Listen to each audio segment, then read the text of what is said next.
Hey, yo, what's the deal? That's your boy Tag from Pro Wrestling Tag. You know what I'm saying? As of this recording right now, it is 3:10 p.m., January 31st, 2025. You know what I'm saying? And man, I'm just here chilling. Right now, I'm cooking my food. Not me. It's raining. Not really raining. It's kind of like drizzling and shit. You know what I mean? Where I'm at, here in Fort Greene, Clinton Hill. So fuck it. But right now, like I said, I'm cooking my food. I just came back from work. You know what I mean? I've been prepared some food from yesterday and I'm rolling it over today. You know what I mean? So, man, there's definitely a lot of shit to get into, yo. A lot. Because, I have another video that I will be doing tonight that I want to do on Malachi Black. But I hate to have told some of you motherfuckers so, but I told you so. You know what I mean? I told you so. In regards to TNA. And so, man, TNA is a company that is basically, it's not a dead company. It's not a dead company at all. But what I do think is happening with Total Nonstop Action Wrestling is the fact that, I do think that they are cheaping shit out. And mind you, like, they are basically, they're trying to cut costs. They're not shelling money out, doggy. They're not. Why do you think they're doing this deal with WWE? So that wrestlers can also get paid, with the WWE partnership, right? Now, this is coming from Dave Meltzer. So basically, TNA are basically lowball. They're lowballing people. Yeah, I mean they're giving out lowball contracts and shit like that, right? I'll tell you, I'm gonna read what the Wrestling Observer newsletter said, okay? And whenever I think of the Wrestling Observer newsletter, it's automatically Meltzer. Always remember, the Wrestling Observer newsletter, Wrestling Observer, period, and Figure 4 Online, that's Dave Meltzer. Those two are Dave Meltzer, right? So, let me read what it says, okay? According to the Wrestling Observer newsletter, stars like Rhino, PCO, Trent Seven, Kushida, and Jade Chung all saw their guarantee contracts expire at the end of 2024, with TNA offering them renewals at reduced rates, a stark contrast to previously negotiated, stark contrast to the deals previously negotiated under the former president, Scott D'Amore. Even Alex Shelley and Chris Sabin, who were close to D'Amore, found themselves in a similar position. And now, this is Meltzer, right? Actually, what I just read, that was Ringside News, right? Who said that? And I'm gonna post a link, from that article, right? But this is more than likely Meltzer, right? And I'm gonna read slow because I know how I am, sometimes like when I read, I go a little too fast and I stumble upon my words. So this is what it says, okay?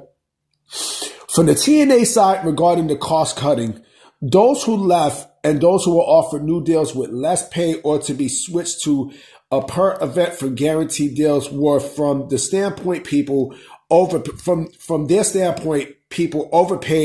Fuck, like my reading sucks. Okay.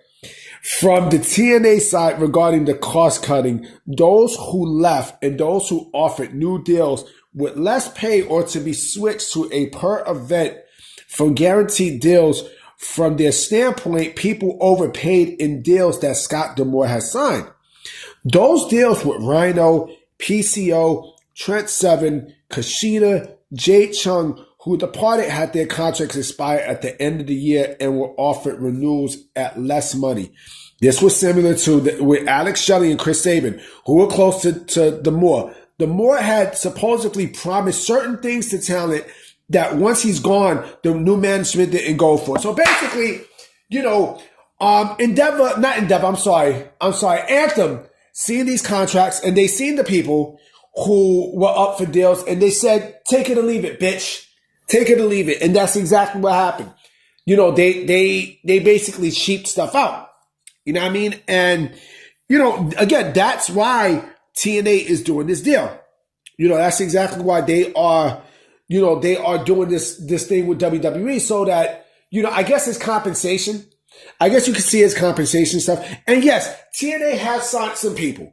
Yes, they have re-signed some people. They signed some people like Nick Nemeth and AJ Francis and Frankie Kazarian, Mustafa Ali, Marcin Slamovich, John Skyler and Dana Brooke, aka fucking, Trash by Elegance, right? But the thing is that, TNA is they're not gonna cough up money, B. They're not doing that. Now, I mean, they're not gonna cough up money. So again, this is why they're doing this deal with WWE as well. This is basically another layer that when you read about this and now when you see what's going on, it's kind of a different layer now where WWE is compensating them for their services, whenever they appear on TV. You know what I'm saying? And my thing is I'm still now under the belief that more than likely TNA will probably get brought out by WWE. I think what's going to happen is I think with everything that we're starting to see with TNA and such, either they're going to get brought out or this is a lifetime partnership. You know what I mean? And so, you see all these people leaving TNA and, it becomes abundantly clear that TNA is not there to build for the future. They're not. They are not. And I'm also going to assume that WWE is sending out NXT people to compensate for these losses, right? Because they need to replenish and shit, right? So they're sending out, some names, and some names that we really don't see a lot on NXT TV.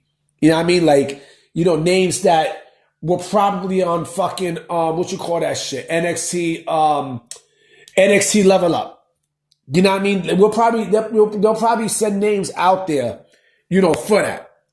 You know what I mean? And listen, TNA put themselves in that position. Scott D'Amore tried and nada.